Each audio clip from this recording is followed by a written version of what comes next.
got high heels in a dress. I look like a broad. I could have got high heels in a dress. I look like a broad. I look like a broad. I look like a broad.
Welcome to this episode of Chatting with Staxx. I'm your host, Bill Staxx, and today we're going to talk about the Gambino family hitman and Chief Suckems. So if you guys like this content, hit the like button, subscribe, hit the notification bell. We got a lot of great things going on. Shout out to everyone that takes the time to watch this show. JM, how you doing? Emerald, what's up? Maureen, how are you? Pavil, what's up? Rah, how are you, man? We got some funny things to go over today. Let me remind you guys, this is pure satire. It's for entertainment purposes only. I don't wish harm on none of these people. I have nothing personally against them. Well, maybe a little bit, but we're going to go over why do I do this? And there's a reason why. The reason why I do this is because there's no opposition. There is no opposition for these people. They can go on the internet, say whatever they want, and people believe their bullshit. But guess what? I don't believe you. You guys are pure liars. You live a fantasy in your mind. Remember this, Ruggiero. Rats are not made. They're born. Who said that? Who said that statement, Ruggiero? Your father did. He hated rats. If he knew you cooperated, I mean, he passed away, so he's gone.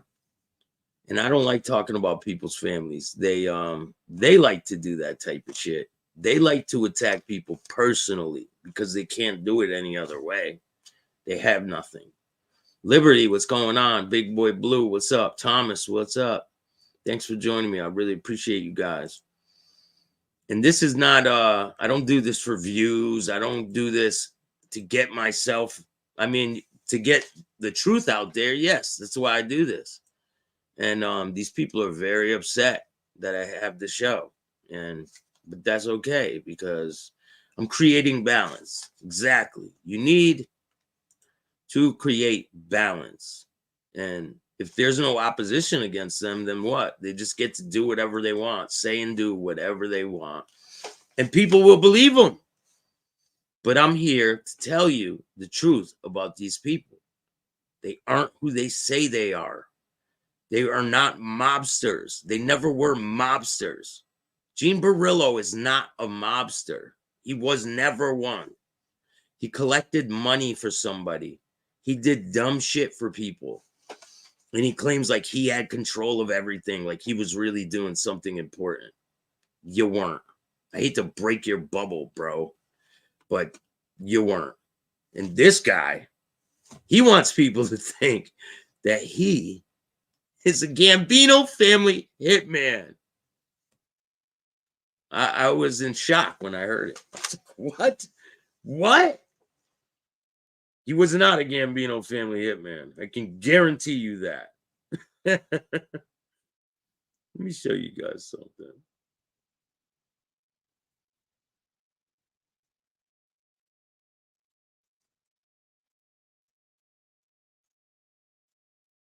All right, listen to the beginning of this, all right?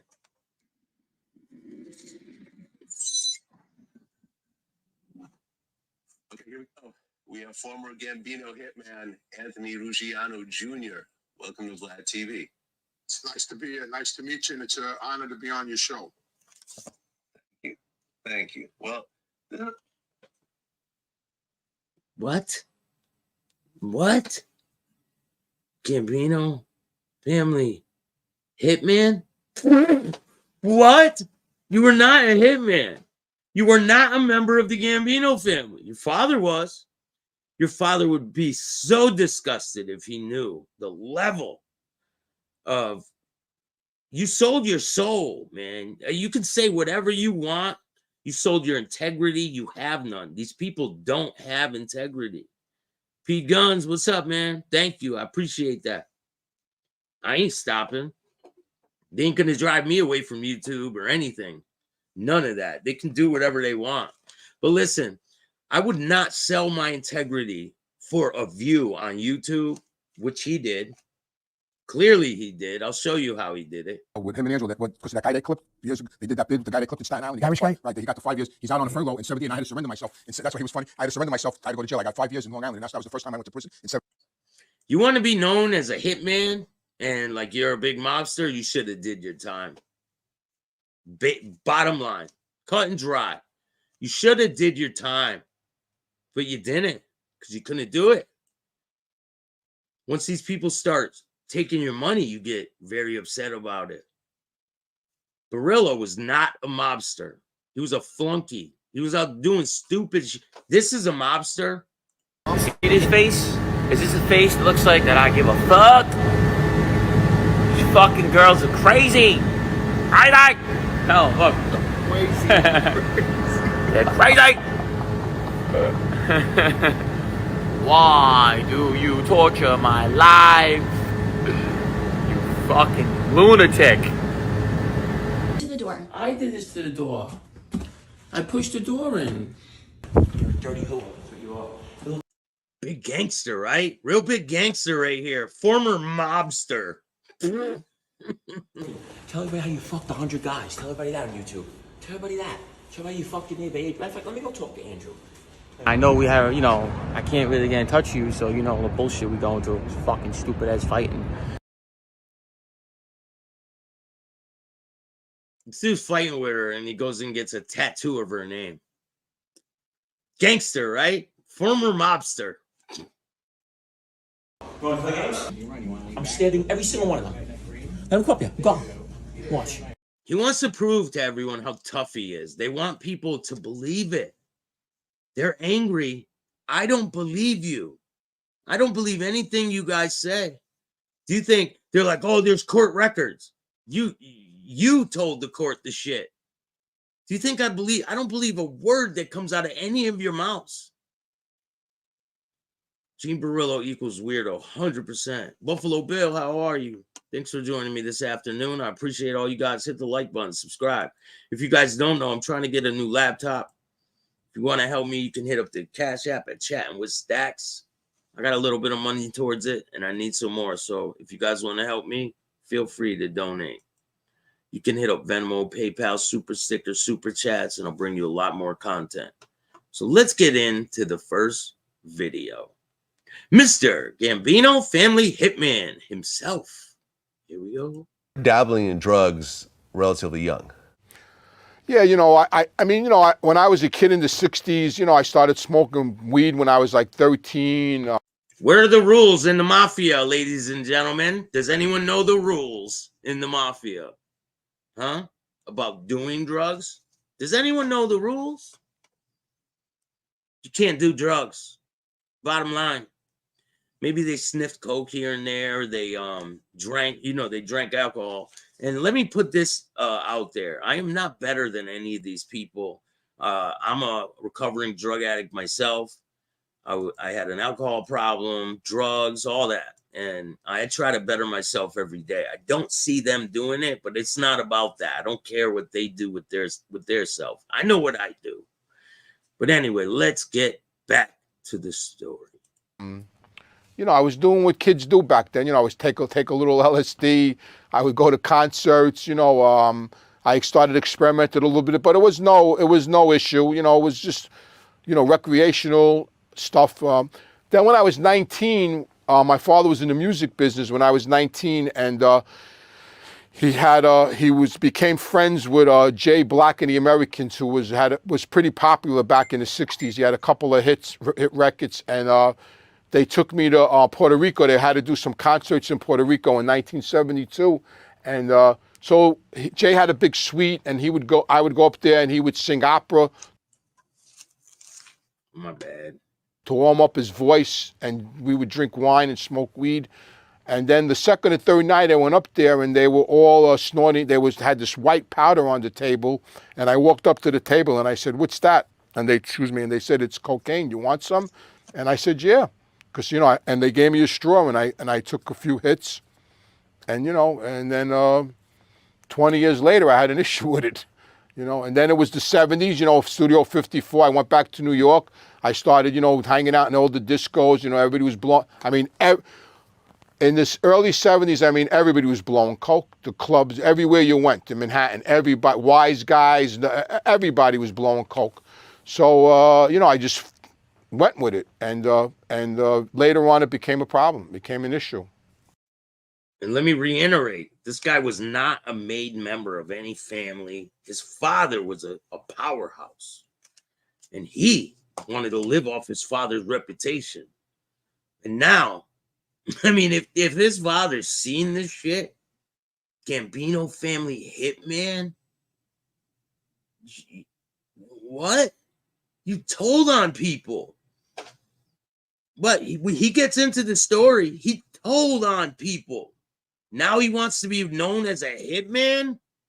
Like some guy with integrity and shit? There are some people who cooperated, right? Who killed people, but they have a level of integrity. They don't act like this person. When people introduce him as a hitman, he corrects them. Wasn't a hitman. They can't do this. They love to be known as something they're not. It's kind of weird. Very weird. Right, because from what I understand, you never got made because of your drug habit. No, that's not true. I never got. No, that's not true. It's because you had rat juice pumping through your veins. Remember, rats aren't made. They're born. That's a quote from your father. I never was proposed back then. I didn't get proposed. When the books opened in the 70s, I was in prison. When I came out in the 80s, my father was already in prison, and soon as I got proposed right when I got clean. But I don't believe. I mean, nobody ever told me because I was a drug addict, I wasn't getting straightened out. No, they just talked behind your back and said that type of shit because you weren't getting made. You had a drug problem. Everybody knew it. Everyone on the streets knows this. And you think you were going to be a member? And now you want to come on the internet, say you're a fucking hitman? Pretty crazy. I just never was proposed. And John, in the interim, while I was using, he still looked out for me. I mean, the guy still helped me all the time. A matter of fact, I'll tell you a quick story. He shouldn't have helped you because you blatantly disrespected him when you did this. How are you, buddy? It's been so long. 30 years, man. Oh, look at them. They love each other. And I sent Ruggiero a message about this situation. You know what he told me? It's not what it seems. You know what it is? You sold your integrity. That's what it is. Don't like pretend to be something that it's not. You sold your integrity for views. Like it doesn't get any more obvious than that. You guys have no moral compass. When I got out of treatment on a Wednesday in 1988. On February, I got out of a treatment on a Wednesday. And that Saturday, I went to see John at his club, the Bergen Hunt and Fish Club, because he had lunch there every Saturday. And I walked in and he took me outside, just him and I, just the two of us. And he asked me how I was. And I said, I'm all right. He goes, well, what do you think? You got that beat? I said, yeah, I'm done. I said, I'm finished. That was it. He said that Rogeri was a fat, sad-faced clown, 100%. This guy's, he had me fooled when it first came on the internet. I didn't know who these people were. And then you start seeing things, you know? You start noticing that their shit's not adding up. He says, well, do you need anything? And I says, well, I don't have a car. I'm kind of broke. So he went back inside and he called up this guy and he came back and he told me, listen, go to 84th Street and Atlantic Avenue. There's a car lot and ask for this guy Anthony and take a car. Thank you, Buffalo Billy. I appreciate that. If you guys want to help me with the new laptop, you can donate through Venmo, PayPal, Super Sticker, Super Chats, Cash App. Any way you feel free, Zelle. And once I get that, I'll be able to put out a lot of content. So this laptop's been acting up. So thank you for that, Buffalo Bill. I really appreciate you. So I went there. I picked the white Bonneville out. I got the car. I went back to the club, and he handed me $2,000. And he told me, here's $2,000. I want you to come here every Saturday with $100. He said, and don't disappoint me. I said, all right. So I went the first Saturday, I gave him 100. I went the second Saturday, I gave him 100. The third Saturday I went, he says to me, how you doing? I said, I'm doing good. He goes, how much you owe me? I said, I owe you $1,700. He goes, all right, keep it as a gift. So now here I am. I got out of treatment. He's the boss of the Gambino family. Rodent, straight up rodent. He loves John Gotti so much. Then why'd you do Great, this? you look great for an old guy. Yeah, you look good. How are you, buddy? It's over. Yeah. Did you guys know that that Sammy the Bull has a little bit of a coke problem? Did you guys know that? Oh yeah, I know all about his coke problem. So why would someone in recovery be around an active drug addict? His father would be so disgusted, so disappointed in him, and you can't take this type of stuff back. You already did it. I didn't do this to you. I didn't make you cooperate. I didn't call you a Gambino family hitman. You did. You want to be known as something you're not, and now you guys are angry at me about it? Pretty odd, but I don't care. He gave me a car and he gave me a $1,700 gift. The guy always looked out for me. You shouldn't have. He shouldn't have gave you shit. Okay, and that happened in 2005, and then in 2006, you started to cooperate. Right, so what happened was I got arrested for, No, I can't say that. Sammy Gravano? Yeah, 100%. Everyone knows that. I don't know about this guy. I'm not going to speculate. But everyone knows he has a problem. Bill, let's do a sit down. I bet you would poop your pants. Yeah, I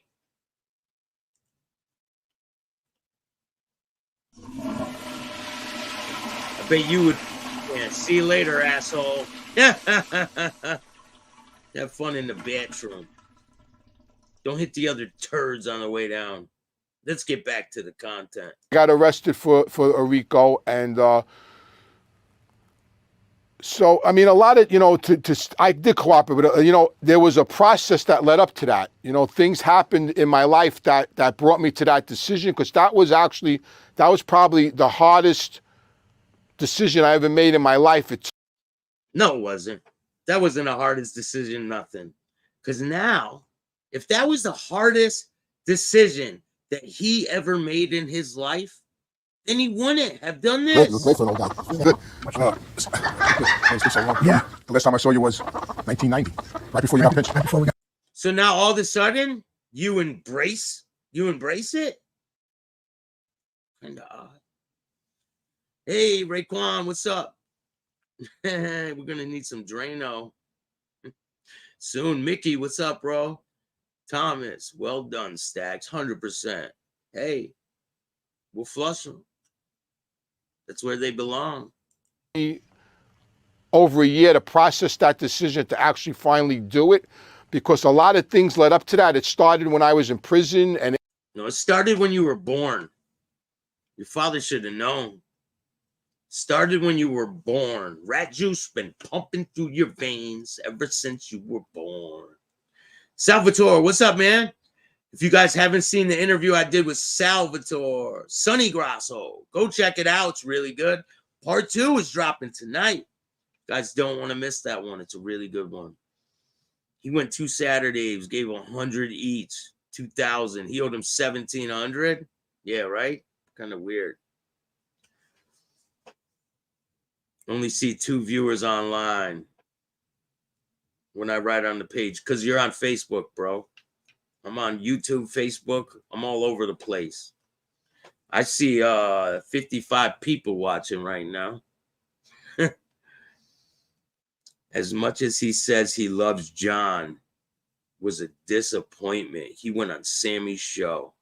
He didn't love him that much. I agree, 100%. Bunch of fictional bullshit these guys are portraying. What time's it dropping? 9 o'clock. it actually started when my father died. My father died, then John Gotti died. Tony Lee had been dead before that. And that's when it started.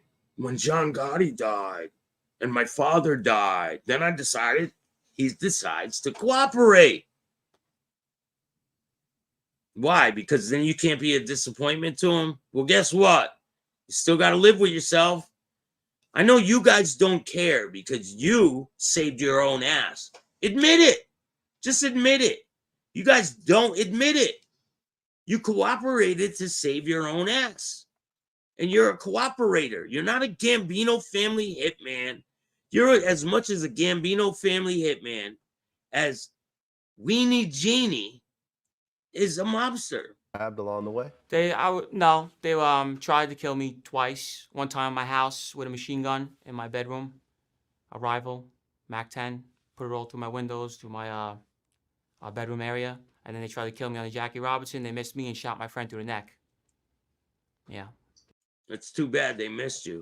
Tonto. And if you didn't know, Tonto is half American Indian. He was never getting made. So all this make-believe fantasy bullshit that they're putting out there to the public is going to be exposed. And I won't stop until everyone knows who they really are. And that's it. The Songfather, what's up, man? How does anyone miss those lips? I don't know.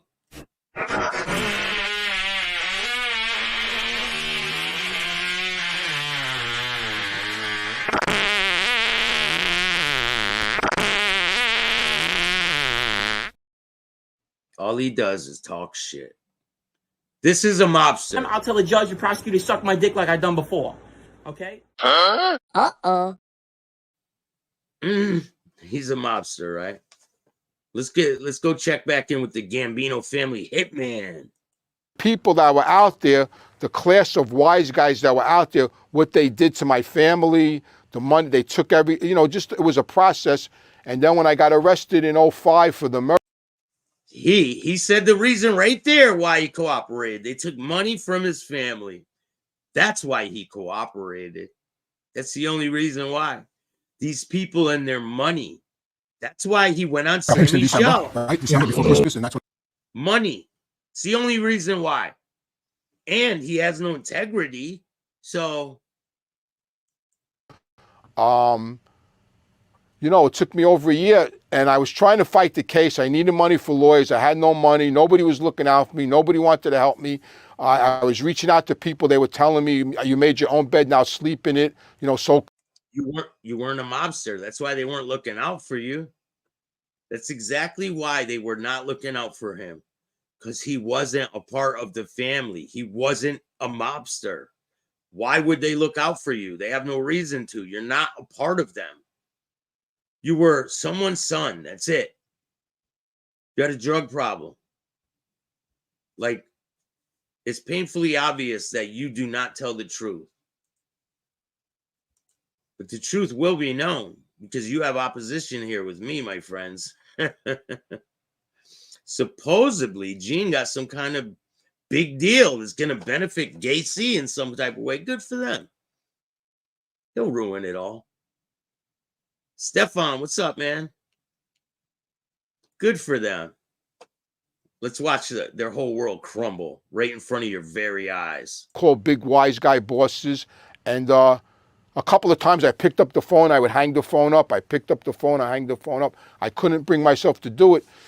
And then things were happening with my co-defendants. Like I sort of felt like these guys were trying to like put all the weight on me because I was the last person with him. Like I picked him up and so I was the last person to be seen with him. And what happened was I went to see some friend of mine, a knockaround guy, and the guy told me, you know, what are you waiting for? Call the government. I said, what are you, fucking crazy? I can't do that. I can't disrespect my father like that. He said, listen, your father's dead. You did everything for your father. Save yourself. These guys ain't worth it today. And he said, I can't disrespect my father like that, but you did. You did. And then to top it off, you go and see Sammy Gravano. Listen, that guy who has the show with Gene, he's not a mobster. I don't mention him because he's nothing. He's not a part of nothing. So that's that. I still couldn't do it. Then I had something going on in court that my father. That's all he's got. My father. Might have helped me. I had some kind of decision, some kind of motion I needed to put in. So I spoke to it. See, they didn't realize that my father did have friends that my father loved him. And we had attorneys that really liked us because we were good to all of them. So this is a lie. He tells a lie coming up. He says that his father's lawyer told him to cooperate. Total bullshit. Called up this attorney to try to help me. And when he went to help me, he called me and he goes, listen, your co-defendant's lawyers don't want to give me any information. They don't want to give me any help. He said, you know, listen, they're going to throw you under the bus. I said, throw me under the bus. He goes, yeah. Gambino family hitman now. Make sure you hear this. It's coming from a Gambino family hitman. Serious guy. Hey, Rogerio, let me ask you a question, Rogerio, because I know you're watching. When you had an event recently, a few months back, right? You were supposed to go to a bar. What happened? How come you didn't go? Huh? Because there's real life consequences for the shit you do. That's why you didn't go. And you're scared. That's why you didn't go. You know damn well what I'm talking about, Rogerio.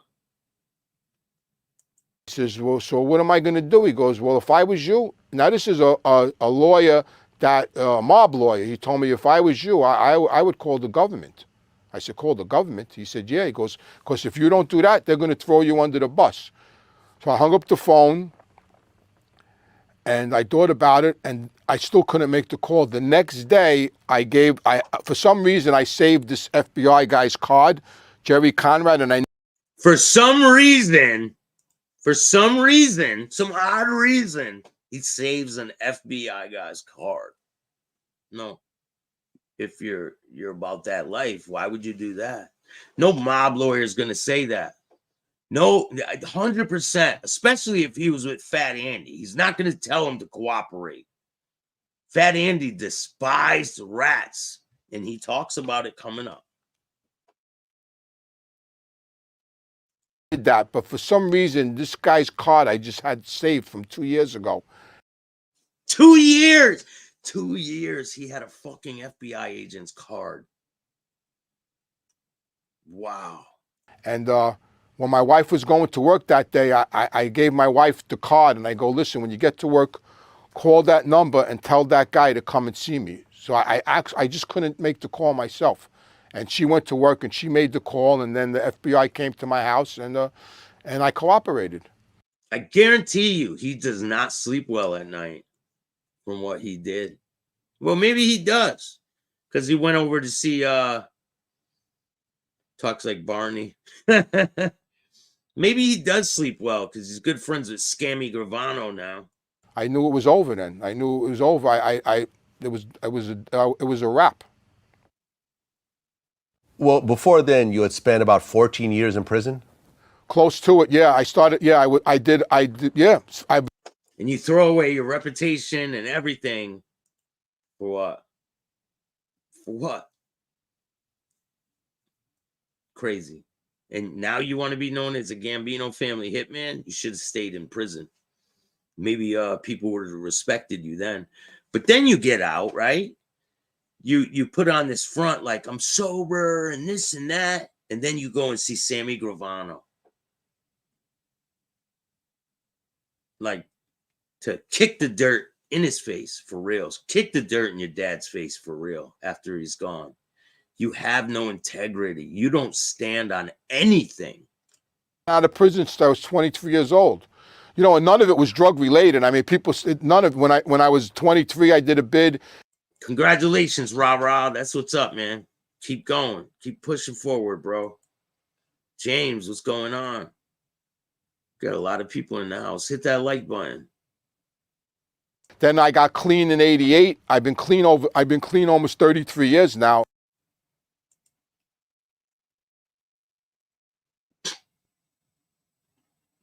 Haven't, you know, had a drink or a joint or nothing. I mean, I've been in recovery for 33 years. Then I got arrested again in '89. I was clean, and I got arrested again in '90. I went to jail in '91. I got out in '92. I got rearrested again in '95. I went to jail in '96. While I was in jail in '96, I got indicted by the feds in Florida. You telling me you were clean that whole time? Listen, I'm sober, and I don't. You're not supposed to project on other people or make assumptions. And this is purely for entertainment purposes only. All right. Like I said before, I have no ill will towards these people. I hope he is sober. I hope he is doing the right thing. But clearly, he's not. Going and hanging out with Schmiegel and the things that he's projecting. Gambino family hitman. That's what you want to be known for? Or do you want to be known for someone in recovery that's doing the right thing? You can't be both. I ended up getting 10 more years. So yeah, I've been in and out of jail since I was 23 years old. You know, I was never, I was Fat Andy's son. And right? If he didn't rat, he'd be powerful. 100%. 100%. If he didn't cooperate, he'd have a level of respect. People would respect him. Even if he came on the internet, started talking. People respect Joey Merlino. He didn't have to cooperate. There's other people that are going to be coming on the show that didn't cooperate. And people respect them. He did his time, went through the bullshit, and you're going to hear it from them on what they think of these people coming on the internet after they cooperate, and then they want to be known as stand-up guys. It's really disgusting. But good thing I'm here to show you the truth. And I did get a lot of perks for being Fat Andy's son, and I loved being Fat Andy's son. I loved my father. He was a good father. My father, good father. Staxx, I've been sober 10 years, but I know when someone is still onto shit. Me too, man. I could see it from a mile away. Congratulations, Thomas. I got a little over 5 years, and listen, it's a struggle every day. It's not easy. I'm not perfect, and it's worth it though. So if anyone out there is struggling with drug addiction, you can do it. Your first day can start today. Like, I don't know if I'll be sober tomorrow, but I know I'll be sober today. That's all I know. You know, I was in the street. You know, I was a criminal. I was a violent criminal. I became a violent criminal. Violent hitman for the Gambino family. Congratulations, rah-rah. Would have some respect if he didn't constantly try to testify them rattling. Thanks, bro. Always struggle. Well done. Thank you, man. Anthony was not half the dude. He was not a fucking 10% of a man his father was. He is clearly not his son's father. Clearly. He is not his father's son. Clearly. You know, I committed Joe, what's going on? crimes all day. I mean, there was in the Don, how are you? Joe, what's up, bro? Thanks for joining me this afternoon. We got 64 people in here. Mickey, I'm 30 plus years sober and clean. Congratulations. That's awesome. Listen, it's possible. You can do it. These people want to be known as vicious killers.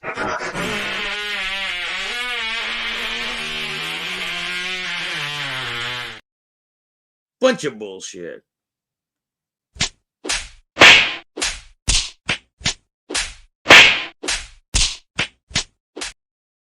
Rat losers. That's all they are. 90s, I mean, in one day I had 2 chop shops going. I had a vending company with all gambling machines. I had a fraudulent credit card business going. I mean, You mean your father had all that going? You didn't have all that going. Your father did.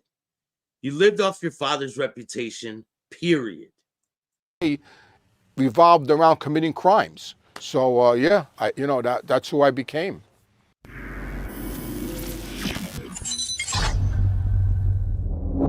Okay. Shout out to Vlad. Go subscribe to Vlad. So your dad does this long stretch, and then in 1997 he gets out. Right. And during that time, I mean, you guys are both in prison at the same time, or you're getting out while he's going in, and so forth. But then in 1999, Fat Andy dies of a heart attack. And that was his opening opportunity. That was it. Let's see. How old was he at the time? 72. Okay, so he was up there in age. When you heard the news of your dad dying, how'd you feel? I felt terrible. You know, what happened was I had something going in the courts to try to get 14 months taken off my sentence, and this attorney, Linda Sheffield, was handling it for me. And the last conversation I had with my father, I called up my house that day, my mother's house, and my mother got on the phone and said, listen, you better talk to your father. He's dizzy. He don't want to go to the doctor. So my father got on the phone, and I says, Mommy says you're dizzy. You don't want to go to the doctor. You know, what are you going to do? He said, don't worry about that. Did you talk to the lawyer? What's going on with the lawyer? He was concerned. He is, man. I got confirmation that he is. Listen, look how giddy these motherfuckers are. Watch this. You think he's not on the booger sugar? It's been so long. 30 years, man. Yeah. You look great. You look great for an old guy. Yeah, you look good. How are you, buddy? It's been so long. 30 years, man. Yeah. You look great. You look great for an old guy. Good. It's been so long. Yeah. The last time I saw you was 1990, right before you got pinched. Before we got pinched in December, right? December before Christmas, and that's when I saw you, right around that time. And then you got pinched, and I went away in 91, and I haven't seen you since then, 1990. Oh my God. That was way before that. The first time I actually met you was when I was a kid. My father had the tapers union, right? And he came to your construction. You had an office in Brooklyn, I think. You had a right, still there. And he took me there, talked about what you talked about. But that's the first time I actually met you. But the last time I saw Concerned about me. Don't worry, I'll bring you a better confirmation, man. I'll bring you a better confirmation. I got something to show you after. Mike, how are you, man? Make sure you guys check out the interview I'm doing tonight. The interview I did that's dropping tonight with Sonny Grasso. Great guy. Someone asked me, Sonny, if your father was what did they say? He looks like a snake because he is one, man. So I told him what was going on with the lawyer, and I said to him, listen, what are you going to do about the doctor? He said, if I feel dizzy tomorrow, I'll go to the doctor. Hey, Pontiac, what's up, man? How are you? Booger sugar. Right now, just worry about your lawyer. I said, all right, and I hung up the phone, and I never spoke to him again. Yeah, it was terrible. I was in prison. I couldn't go to his funeral. There was really no closure for me at the time. You know, all the wise guys in the jail came, you know, to give me their condolences. And, you know, I was on the phone all day. The warden told me, the warden sent for me and told me that he would okay me to go to the funeral, but the BOP in Washington, denied me. Yo, matter of fact, listen, Gene had his fucking mother in front of the judge begging the judge, they're going to kill my son. So I went and asked my mom, I said, did I ever have you begging in front of the court? She said, nope, no, no. Pretty crazy. Well, And he's a mobster, right? Mobsters have their mothers begging in front of the court. your dad was really a hardcore gangster. Don't worry, I got the one where they're constantly sniffing. Don't worry, I'm going to show you guys. I just don't have time right now to do it. He wouldn't even testify before grand juries. He evaded arrest. He never cooperated. He really was like, the picture perfect mafia guy. Yeah, but where were you? What were you? Now you heard that. You heard what he just said, right?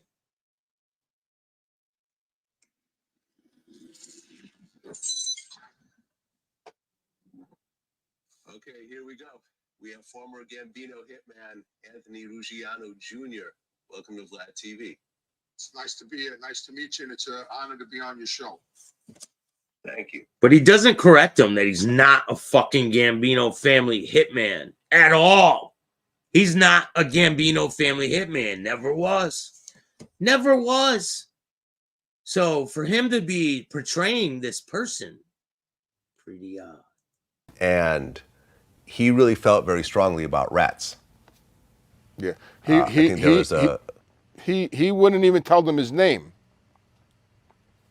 But Yeah. so Don't worry, I'll be down in Tampa soon too, Mike.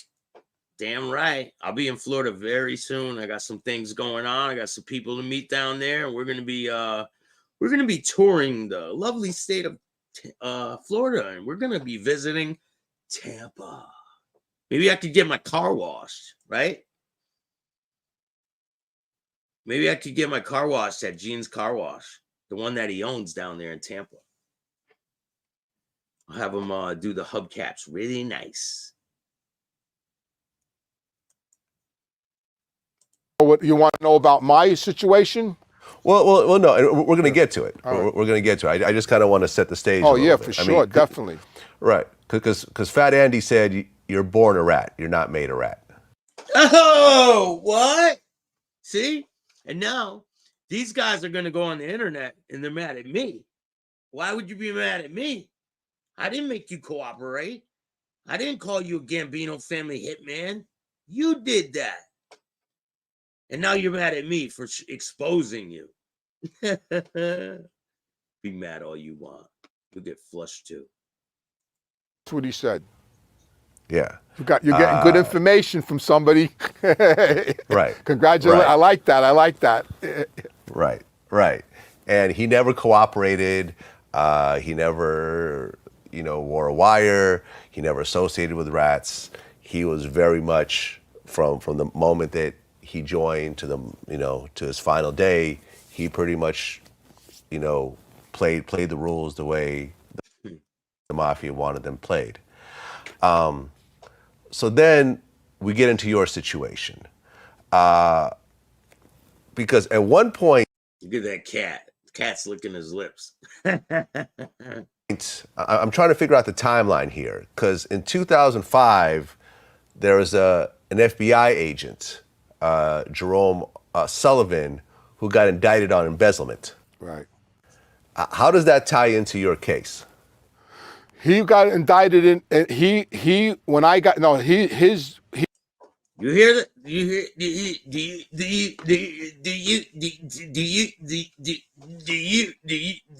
Do you hear this?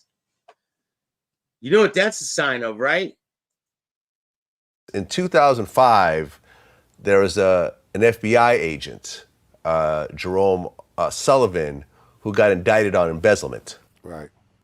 How does that tie into your case? All right, listen close. Listen close. Don't miss nothing. He got indicted in, and he when I got no he was on my case in '96 when I got indicted with Nicky Carrazza, and he was taking the money out of he was taking evidence money on our case. Shout out to Nicky Carrazza. He's a real gangster. So he was tying it to me through that. It had nothing to do with my father. That was the case I was on with Nicky and Lenny and Robert Angle and Ralphie the Fly. We were all on a case out of Florida, and he was the FBI agent on the case that was stealing money, and he actually got arrested. Right, right. I mean, he stole around 400,000. Yeah, he stole a lot of money. He stole about 8,000 of our money, 8 or 9,000 of our money. Of your dad's money. Everything this guy was doing on the street was set up by his father. Everything. Even the respect he got from people was from his father's people. People respected Fat Andy. He was stealing money from everybody. We even tried to get back into court over it, but we lost, you know, nothing ever came about it. It didn't help us at all. Don't worry, I'll show you a video, and I'm pretty sure you'll agree with me. I'll show it to you guys tomorrow, all right? So your dad goes to prison. He starts a long bid. Ends up being, what, 13 years, I think? Yeah, he got out. He did 13 years, right? Yeah, maybe we could take donkey rides down there when I go to Tampa. I'll be in Tampa very soon. Don't worry. I'll be there probably around April too, man. Right. Okay, so he starts a 13-year bid. But then in 1988, a situation happens with your brother-in-law. Right. So the story I get is that his there was some kind of party or something, and somebody wanted money back, whether it was his mother or the brother-in-law. Someone wanted their money back, and the other person said, "I ain't fucking giving it to you." I think the guy was like, "I'm not giving you the money back." So he ended up putting his hands on this guy's mom, Fat Andy's wife. That's a huge mistake. You just don't do that. And that was his brother-in-law. So he doesn't go kill him himself because he's not a hitman. Let me reiterate that. Anthony is not a hitman. Anthony's about as much as a hitman as Gene Barillo's a gangster. He's not a gangster. So he ends up luring this guy over to Tony's. I think it was Tony's, and they ended up killing him, but he didn't do it. He just lured the guy there. So he's going to explain it. So Talk about that. So what happened was my sister met this kid, Frankie, who was a dangerous kid. He was an armored truck bank robber. I mean, he did a bid for robbing armored trucks. Him and his partner, Peter Sakara. They were both two dangerous guys.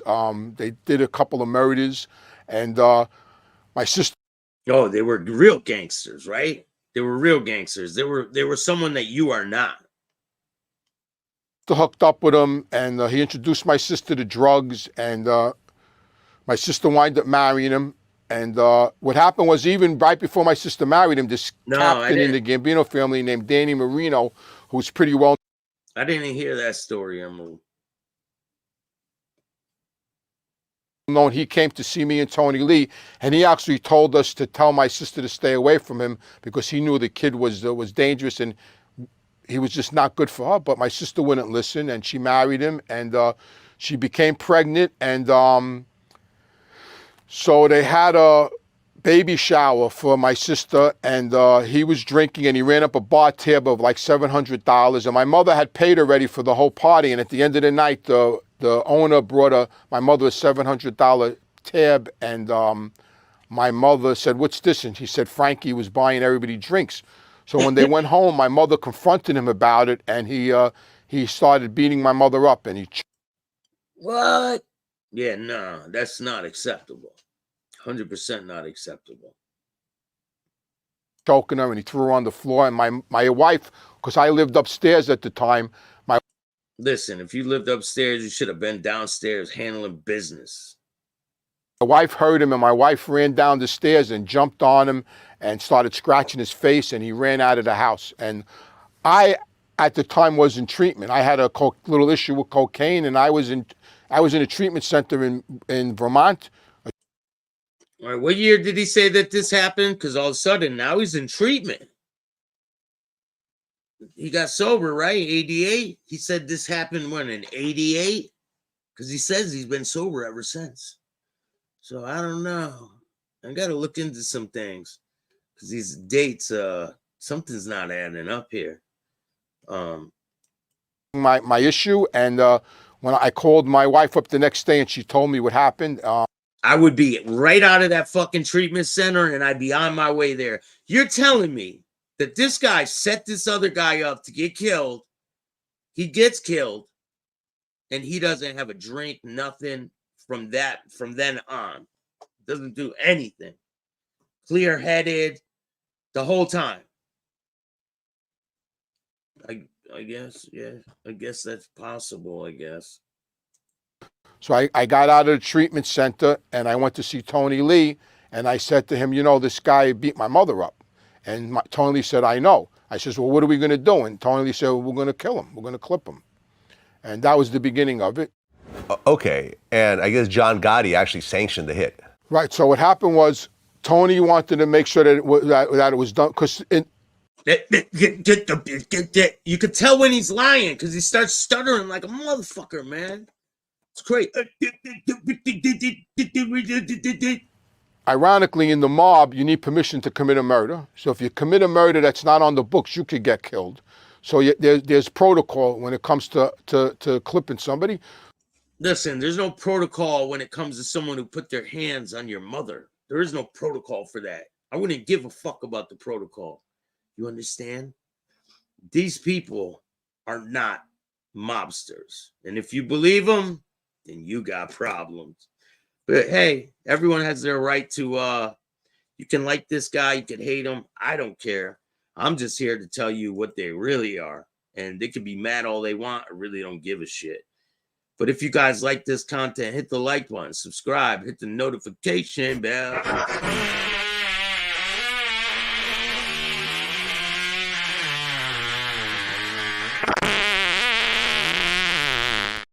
So you could get my videos every time they drop. I'll tell the judge and prosecutor suck my dick like I done before.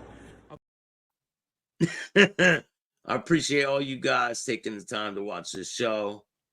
If you want to help me with this, getting a new laptop, hit up Cash App at Chattin with Staxx. Hit up Venmo, PayPal, Super Stickers, Super Chats, all that good stuff. And I hope you guys have a great weekend.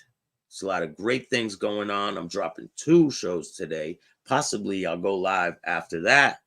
So if you guys like this content, that's cool. And if you don't like this content, start your own podcast. I appreciate all you guys. And remember, don't be a bitch.